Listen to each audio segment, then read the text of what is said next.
Hello दोस्तों, आज हम बात करने वाले हैं कि जिस धरती पे हम लोग रहते हैं यहाँ पे जीवन की शुरुआत कहाँ से हुई। आज हम लोगों के सामने इस पृथ्वी पे इतने सारे पेड़ पौधे, अलग अलग प्रकार के जानवर, मनुष्य और वैरायटी ऑफ स्पीसीज देखने को मिलता है। और वैज्ञानिकों के अनुसार हमारे पृथ्वी पे जीवों के टोटल 87 लाख प्रजातियां पाई जाती है, बट इसमें से सिर्फ 15% ही प्रजाति को हम लोगों ने ढूंढा है और बाकी सारे प्रजाति को हम लोग जानते तक नहीं है। बट यहाँ पे सवाल आता है कि पृथ्वी पे इतने सारे प्रजाति कहाँ से आए? हम मनुष्य, पेड़ पौधे, जानवर और इतने सारे स्पीशीज कहां से आए? पृथ्वी के ऊपर जीवन का शुरुआत कहां से हुआ? आप लोगों के दिमाग में शायद ही इससे बड़ा कोई क्वेश्चन चल रहा होगा कि जिस धरती पे हम लोग रहते हैं यहाँ पे जीवन की शुरुआत कहां से हुई। तो आइए आज के इस वीडियो में इसी क्वेश्चन के आंसर को ढूंढते हैं और पूरे डिटेल में समझते हैं। तो आइए आज के इस वीडियो को स्टार्ट करते हैं।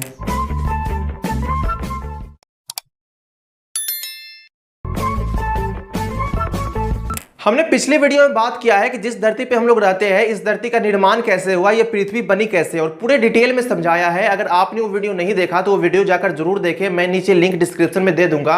बट आज की इस वीडियो में हम बात करने वाले हैं कि जिस धरती पे हम लोग रहते हैं इस पे जीवन की शुरुआत कैसे हुई। तो आज से करीब 4.5 अरब साल पहले चट्टान से बना एक विशाल गोला जो बहुत ही गर्म था और यहाँ पे जीवन के नामो निशान तक नहीं थी। मैं बात कर रहा हूँ पृथ्वी की। काफी लंबे समय के बाद हमारे पृथ्वी के टेम्परेचर थोड़ा ठंडा होने लगा और इस पर ठोस सतह का निर्माण हुआ और कई सालों तक हमारे पृथ्वी पे उल्का पिंड की बरसात होती रही और इस उल्का पिंड में मौजूद था साल्ट, मिनरल्स और वाटर। और इसी उल्का पिंड की बरसात की वजह से हमारे पृथ्वी के ऊपर समुद्र का निर्माण हुआ। आज से करीब 3.5 अरब साल पहले समुद्र के अंदर कई सारे केमिकल्स और मिनरल्स ने मिलकर एक जीवन का बीज बोया और यहाँ पे जन्म हुआ यूनिसेलुलर का। और ये एक प्रकार के बैक्टीरिया था और ये बैक्टीरिया ने खुद को पहली बार कॉपी किया और ये सिंगल सेल रिप्रोड्यूस करना सीख गए थे और 2 बिलियन साल पहले तक ये सिंगल सेल खुद को रिप्रोड्यूस करते रहे और इस टाइम तक समुद्र के अंदर पूरे सिंगल सेल फैल चुके थे। फिर गलती से एक दिन 2 सिंगल सेल आपस में टकरा जाते हैं और दोनों मर्ज हो जाते हैं और दोनों के जीन्स भी आपस में जुड़ जाते हैं और ये मर्ज सेल भी खुद को कॉपी करते हैं और खुद को कॉपी करना कायम रखते हैं और म्यूटेट होते रहते हैं। और ये प्रक्रिया समुद्र के अंदर कई सालों तक चलता रहा। बट फिर एक वक्त ऐसा आया जब सेल्स एक दूसरे से अलग होने लगे और इससे कई बिलियंस प्रजाति का निर्माण हुआ। समुद्र के अंदर चल रही है फॉर्मेशन से वहां कई और प्रजाति भी पनपने लगे और आज से करीब 550 मिलियन साल पहले समुद्र के अंदर वाटर वार्म भी विकास कर चुके थे और इस टाइम तक मेल और फीमेल जेंडर का भी विकास हो चुका था। बट वाटर वार्म के पास आंखें नहीं थी जिसके कारण समुद्र के अंदर उसे भोजन ढूंढने में काफी दिक्कत हो रही थी।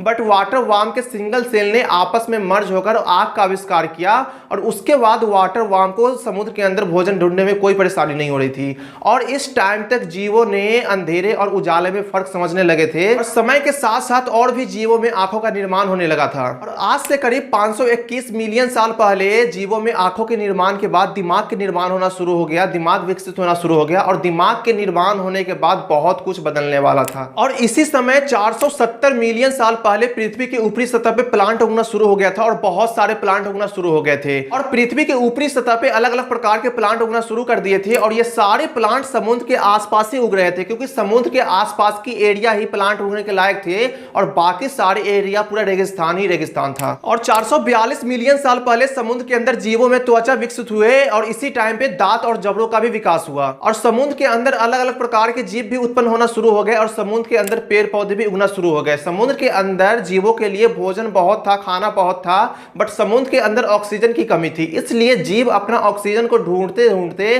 पहली बार समुद्र के ऊपरी सतह पे आ गए और ऊपरी सतह पे आए तो यहाँ पे लंग्स का निर्माण हुआ। उसके बाद जीवों में और भी डेवलपमेंट हुई और भी प्रकार के जीव उत्पन्न होने लगे जिसमें लंग्स और गिल्स दोनों पाए जा रहे थे। लंग्स से वो हवा में सांस लेते और गिल्स से समुद्र के अंदर पानी के अंदर सांस लेते। 365 मिलियन साल पहले जीवों ने पहली बार समुद्र से बाहर अपना कदम रखा, समुद्र से निकल के पृथ्वी के सतह पे अपना कदम रखा और यहीं से वो जीवन का शुरुआत होने वाला था जो पृथ्वी को हिस्ट्री बदल देने वाली थी। जीवों ने समुद्र से बाहर कदम तो रख दिया था, पृथ्वी के ऊपरी सतह पे आ गए थे, बट इनका त्वचा इतना ज्यादा कमजोर था कि ये सूरज की रोशनी को झेल नहीं पा रहे थे, यहाँ पे सर्वाइव नहीं कर पा रहे थे और एक टाइम ऐसा आ गया कि ये सारे जीव विलुप्त होने वाले थे। बट ये अपने आप को मौसम के हिसाब से बदलते गए और अपने आप को सर्वाइव करते गए और धीरे धीरे इन जीवों में त्वचा भी मजबूत होता चला गया और 340 मिलियन साल पहले इस जीवों में त्वचा बहुत मजबूत हो गया और पंजों का निर्माण हुआ जिससे ये जीव जमीन के ऊपर चल पा रहे थे और धीरे धीरे ये जमीनी जानवर डायनासोर में बदलने लगे, डायनासोर में कन्वर्ट हो गए और इस टाइम पे जमीन पे पेड़ पौधे भी बहुत ज्यादा विकास कर चुके थे, पूरे चारों तरफ हरियाली शक्तिशाली हो चुकी थी और ये डायनासोर इस पेड़ पौधे के खाने लगे,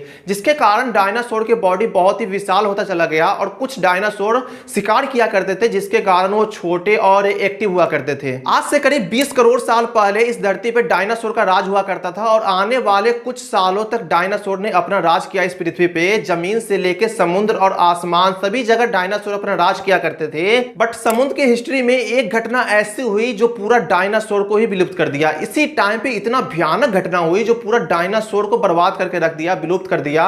और इस घटना के बाद जमीन पे जीवों के 70% प्रजातियां भी खत्म हो गई। कुछ जीव समुद्र के अंदर दबे हुए थे, वो बच गए और वो जीव अपने आप को सर्वाइव करना शुरू कर दिए और अपने आप में डेवलप करना शुरू कर गए। और वही जीव धीरे धीरे सर्वाइव करते रहे और उसी जीव से आज इतने सारे स्पीशीज का निर्माण हो गया। समुद्र से सबसे पहले जमीन पे टिक्टैलिक ने कदम रखा और टिक्टैलिक जमीन पे आने के बाद अपने आप को डेवलप करता चला गया और ये एक प्रकार का फिश था। और टिक्टैलिक ने अपने आप को इतना ज्यादा डेवलप कर दिया कि टिक्टैलिक जमीन पे आने के बाद टेट्रापोड्स में कन्वर्ट हो गया और इसी टेट्रापोड से डायनासोर का निर्माण हुआ। इस डायनासोर से बर्ड्स, मैमल्स और न जाने कितने सारे स्पीशीज का निर्माण होते चला गया और आज हम लोगों के सामने इतने सारे वैरायटी ऑफ स्पीशीज पाए जाते हैं जो हम लोगों को पता तक नहीं है। सो आई होप आपको ये वीडियो इन्फॉर्मेटिव लगा हो। अगर इन्फॉर्मेटिव लगा हो तो लाइक करें, कमेंट करें, शेयर करें एंड चैनल पे नए हैं तो सब्सक्राइब करना ना भूलें। Thank you.